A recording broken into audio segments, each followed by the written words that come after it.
Hello, and thank you for joining me today. I'm your host, Gal Swisa Cohen, and on today's episode of the Israeli Bond and hmTv, I am going to host for part 2 of the conversation with Rick Lewis, CEO of Mid-Island and Suffolk YJCCs. In part 1, Rick shared his personal metamorphosis and why he decided that neutrality is no longer an option. Now, Rick, we ended part 1 with the idea of taking a stand. And let's talk about one of the many tests that you had along this 2.5 years since October 7th hit.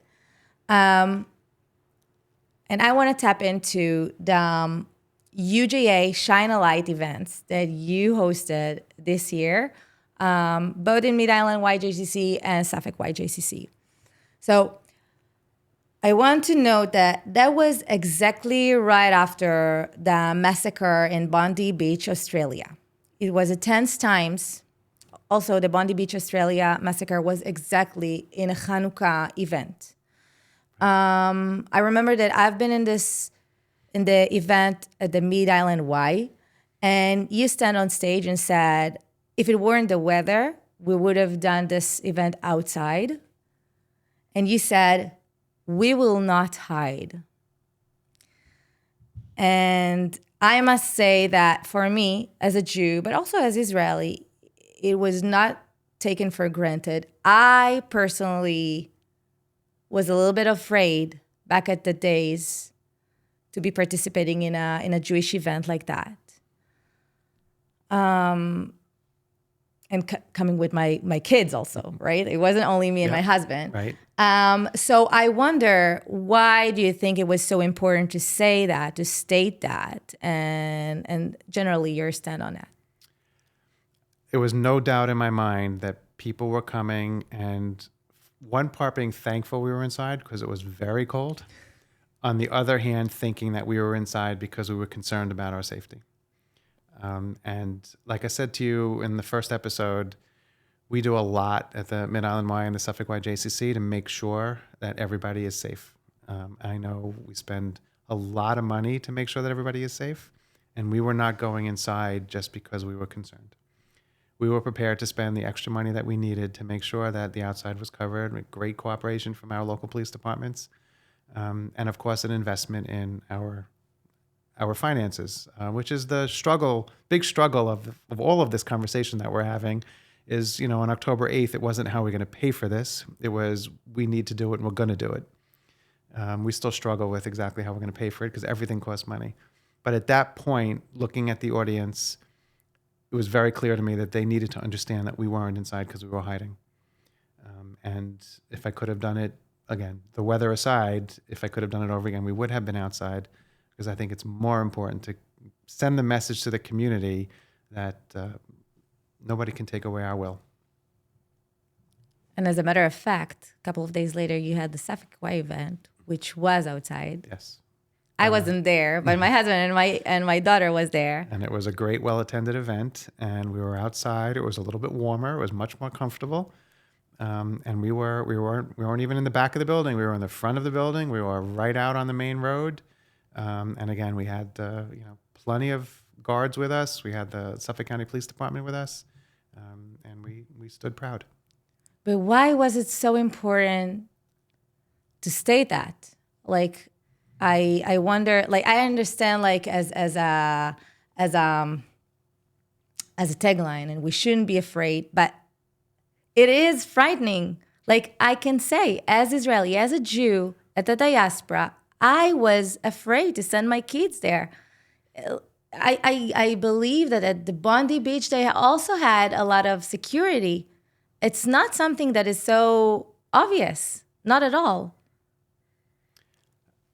Again, I think it's very, very important that people not hide. And I said on many occasions, from a stage to a large crowd, don't take your mezuzah down, don't hide your menorah. If anything, buy another menorah, put it in a second window, wear your yarmulke, do what you have to do. and remind everybody that we're here, we're friendly, we're nice, good people, and we're not gonna hide because somebody might decide to try to hurt us. Like I said earlier, we've been very, very lucky on Long Island, and we will continue to be. I have no doubt about that. But the last horrible things we heard going on in this world weren't attacks on Jews; they were just attacks on people. So we have a bigger issue to be concerned about. It's not just because we're Jewish. And still, I'm sure that there are Jewish members that, even after saying that, do feel the urge to, I don't know if to conceal, but maybe to be more quiet on their Judaism outdoors, especially after such a horrific event like the Bondi Beach happened. Right.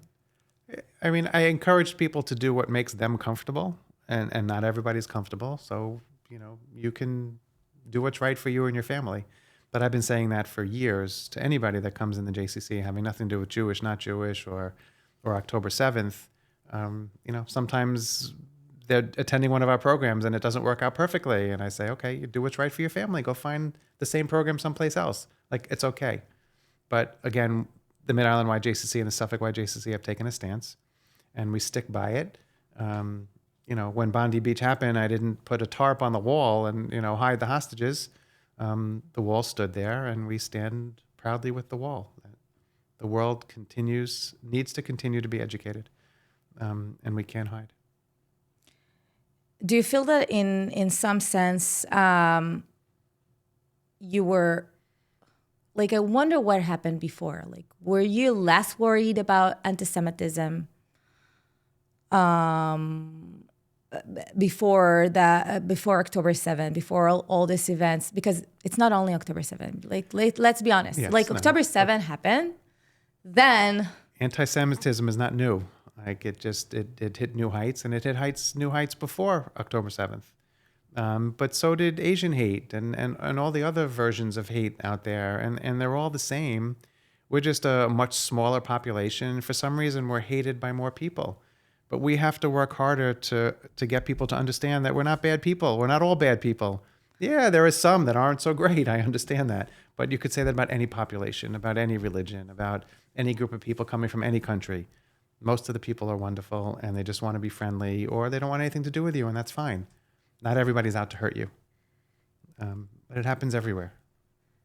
So,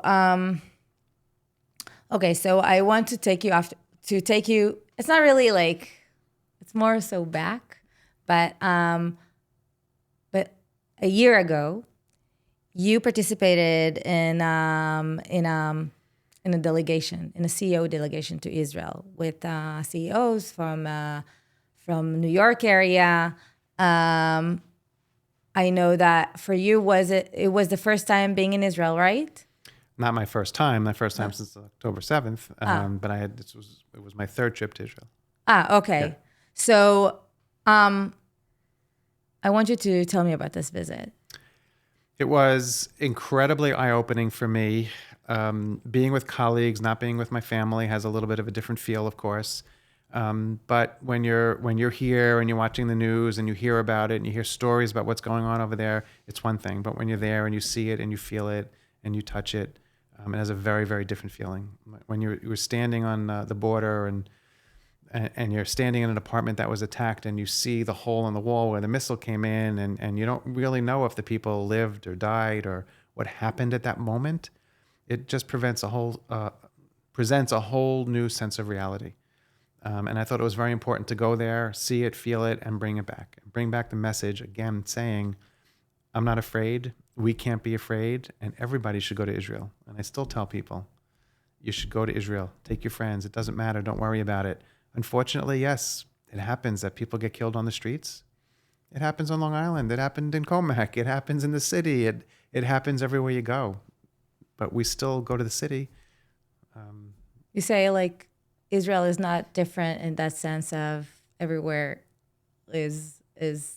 I don't know the stats. Maybe it happens more frequently. I don't really know. But the fact of the matter is, it happens everywhere you go. And sometimes it's an unfortunate accident. Sometimes it's a targeted thing, and sometimes it's just a crazy person. You don't know why they were on the streets. It happens in Israel and happens in New York. So you said it was an eye opener. Can you give me one moment or one story or one place you went that you felt that made the mark on you? It was literally, like I said before, it was literally standing in people's apartments in a kibbutz and really seeing and feeling how close they were to the border, how easy it was to be a target and think that they chose to live their life there and trust where they were, and that trust was just totally destroyed. And the years of planning that went into destroying that trust was just scary. I mean, we went to the Nova site and we saw that, and yes, it was painful to look at and painful to walk around and see and feel. But to me, being on the border and seeing what was done to people in their homes was just far worse. On top of the stories that you hear about how they were murdered and what was being done to them and their children and the fear, just nobody should live through that anywhere, in any country, for any reason. Do you think it was more powerful to be there, not because we all heard the stories, but you felt it was more powerful to be there with your full, existence, body, and. I would say it was a little bit easier to be there with my colleagues and buddies than it would have been to be with my family. But just the impact was the same. I mean, you can't help but just feel the pain. You thank God you weren't there that day. And then you feel terrible for what those people went through. You think that this trip to Israel have changed the way you view Israel in any way, or you learned something that you haven't known before? I don't think it changed. My drastic change happened on October 7th, without a doubt. It didn't change anything, but it was in some ways comforting to go there and actually see that the stories I were told were true. And I know that sounds terrible because I didn't want them to be true. But to know that the information that we were getting and being fed here had a sense of reality. Because again, you hear the stories, you choose a newspaper to read, you choose a television station to watch, and you don't really know. And you're never really going to know. You hope when you're talking to people that have been there and bring back the realities or the truth or the pictures, that you're getting a real true picture of what's going on there as somebody who isn't there very frequently. And didn't really pay attention to what was going on there. I mean, I didn't. It was a vacation destination because the history was interesting and important, and it was my people. Today, it's different. It's my connection to Judaism. It's a whole different feeling. You feel that your connection to Judaism has changed since either the trip to Israel or October 7th? Without a doubt, I feel I'm a stronger Jew than I was prior. Culturally, spiritually, just more important to recognize my Judaism and take it to the next level. I'm not turning Orthodox tomorrow, but I'm beginning to learn more and spend more time understanding. Judaism, not only Israel. Judaism, yeah. This is very interesting because at the end of the day, events that happen in Israel really affected the Jewish communities all over the world, but like in a more personal way, it affected your Judaism, like the connection to Judaism, even though it happened in Israel. Yes. Now, with the help of my wife and my family, we acknowledge Shabbat, not always on time. We acknowledge Shabbat, and I don't think it doesn't matter to me whether it be at the right time, but we acknowledge it on Friday night as a family. Sometimes in a very non-traditional way of doing it through the phone, through FaceTime. But the fact of the matter is it's a time when my family gets together. We don't live under the same roof anymore. And we bring in Shabbat together. And, whether Shabbat had started already or not, and we shouldn't be on our phone, is not the important part. The important part is that we've taken a step forward to become more Jewish and more acknowledge Judaism and hopefully spread that to more and more people. Because the biggest reality that we don't talk about is that America is forgetting. It's whatever it is, 2+ years away. And, the last hostage, fortunately is home, unfortunately not alive, but fortunately is home, received a proper burial, and, people are just moving on. And the amount of times I said throughout the last 2+ years was, do something to strengthen your Judaism, become more Jewish, be more proud, just do something, a little something. It doesn't need to be a lot. I think that's slipping away. Really? What we refer to as the surge of people coming back to the JCC, back to their synagogue, back to Jewish life, is starting to be on the downturn. Really? And we have to work harder now to bring them together. If we did a rally today at any local JCC, we wouldn't have the turnout that we had. But why do you Because people think? have moved on. Like, they feel like that period is over. I hate to compare it to 9/11 because the two just don't compare to each other. But even, 9/11, there are a lot of people that work very hard to make sure it stays in people's minds and hearts, but less and less people are tuning in to hear the names being said or visiting the site. And that's what's going to happen with Judaism, I think, also? no, And with the connection think, to Israel? I think specifically all of it. All of Really? it. We're gonna hit the downturn. And that's one of the reasons that we're working very, very hard right now, and we're in the fundraising campaign to do a memorial in front of the Mid-Island YJCC, right on Captain Omer Neutral Way, to do a memorial for the October 7th victims and all the victims after October 7th. So those people can stay connected, and we can hopefully keep more people connected. And maybe when they drive by it and see it, they at least think about it. They might not take any action, but it's being reminded. And that's the important part. And so I first said of a all, lot. You don't know where to go now, right? no, I was thinking to so many directions, and I need to understand where I'm going to take this. It's very interesting that you said that. I never thought that, I thought that, people, it would not be the same. On October 8th, every Jew in Long Island participated in some kind of rally of some sort. And of course, as time went by, because of a lot of different reasons, it was less urgent maybe. People thought, at the end, we only had one hostage left. So unfortunately, people were less into it, but less feeling the urge to take a stand. The tide even began to turn sooner, because as soon as the last living hostage was home, they stopped wearing their tags, they stopped wearing their yellow ribbons. The question became, what do we continue to do? Because it could take the last hostages that we knew at that point were dead could never come home. They may never be found. So where do you eventually come to a point where you can stop? Fortunately, we're at a point where it's a little bit okay to stop and recognize that crisis, thank God, is over. But the potential is always there. We're never 100% safe. There was an organization that wanted to start to collect all of the materials that people were wearing, their tags, and wanted us to be a collection site at the time when the last live hostage came home. And my response was, no, not until all the hostages are home am I going to say to the community, you can send me your dog tag because we're going to use it in our display. And you're going to use it in this memorial? Or we're hoping in our memorial, and maybe we'll share them with other avenues. But until the last hostage was home, we did not support that campaign. We're supporting it now, and we're getting a lot of them in the lobbies of the two JCCs. But the time wasn't right when the subject originally came up. I agree. So you mentioned that now, moving forward, and in order to not let it downfall fully, so you're going to have a memorial on the Captain Omar Neutral Road.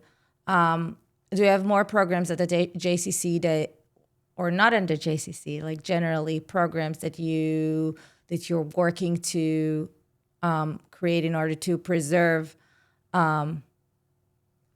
I don't know, because I don't want to preserve the horrible misery. events, right? Yes, exactly. No, the misery is not what you want to preserve. We want to preserve people continuing to see the importance in being Jewish, being proudly Jewish, and coming to Jewish events.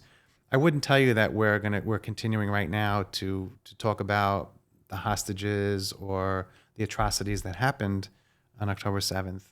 But it's still just trying to keep the Long Island Jewish community together, more so. Again, maybe in a few months we'll bring in a hostage to speak. We have had many hostages coming in to speak, but I will tell you that the attendance on them is decreasing.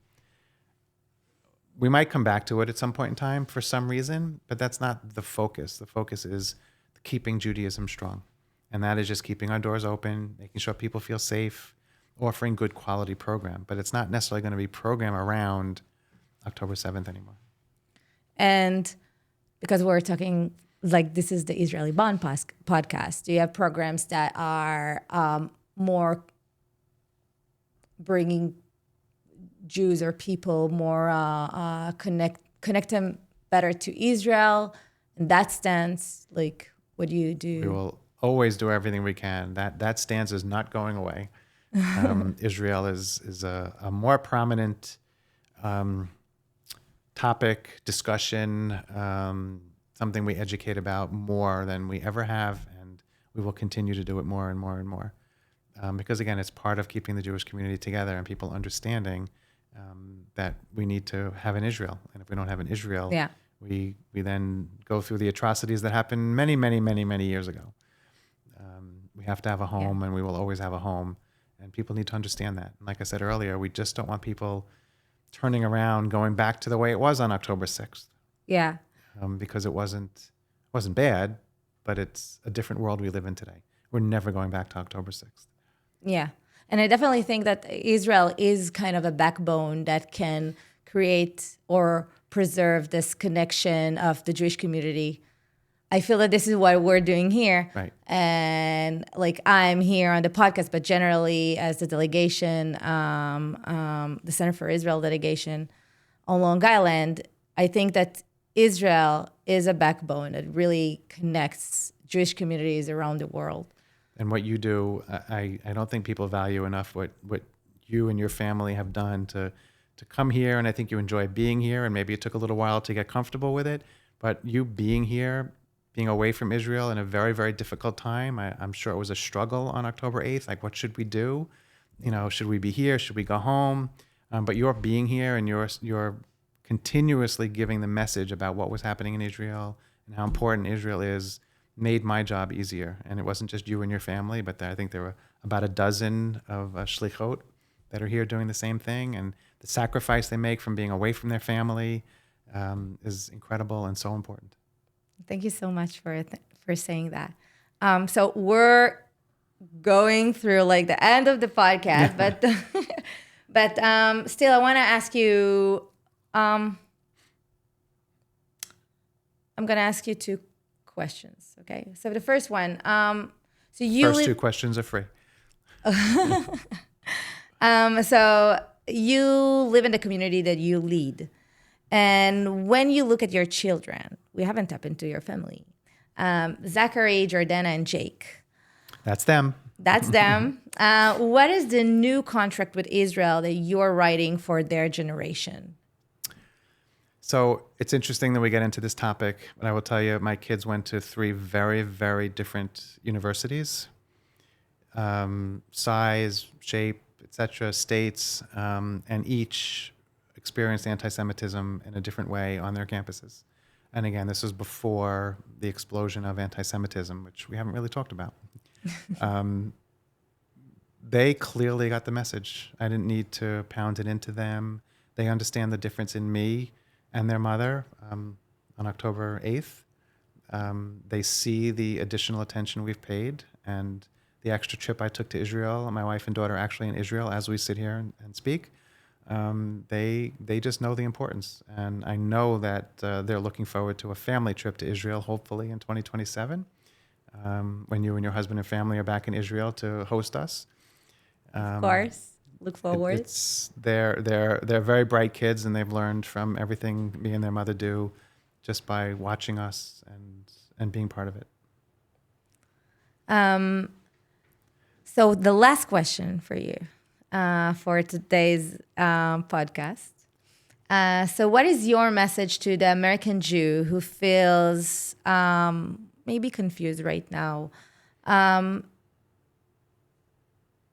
And how would you like, if you can have only one message that you can convey today for the American Jew who is listening to this podcast, what would you tell him about Israel, about Judaism?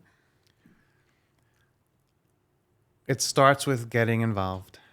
Find a Jewish organization that you're comfortable with. Get involved, learn, ask questions, and create that comfort zone for yourself. Just don't sit on the side and forget or feel uncomfortable, and continue to help us send the message to every non-Jew out there that we're good people. There's no reason for anti-Semitism. There's just no reason for it. We're good people. And be proud. Yes. Don't hide. Right. Get out there, celebrate, have fun, but join us. I couldn't agree more. Okay, so just to end our conversation, I like to end in a more cheerful way. So I'm going to ask you 4 questions. I want you to say whatever comes to your mind first, okay? Don't think too much. Whatever comes to your mind. So, an Israeli morning buffet at a hotel with everything, like salads, everything, or donut and coffee? Donut and coffee. I'm not a fan of Israeli food. Ooh, really? Okay, so Israeli, straight to the face talk, or American politeness? American politeness. Okay, I will take that. Okay, so which word in Hebrew you think we should import to the English language? A word that you like and you think we should use here also. Do you have something like that? It's a tough question because I don't know enough Hebrew, but I love greeting people with Boker Tov. There aren't enough people that understand. So I look forward to seeing all of my Israeli friends and being able to use that term. That's a good word for to use when you greet people on the JCC that are Israeli. So thank you so much, Rick. It's my pleasure. Thank you. So you showed us that true leadership is the ability to change when the world demands it. And thank you so much for this super fascinating conversation. It went to so many directions. I can't even sum it up. And thank you again. And thank you for tuning in to this episode of The Israeli Bond on hmTV. I want to appreciate my guest one more time, Rick Lewis, current CEO of both JCCs, Mid-Island YJCCs and Suffolk YJCC, for this fascinating conversations. As I said, went to so many directions. You must hear, this is part 2. You must go back to part 1 and listen everything.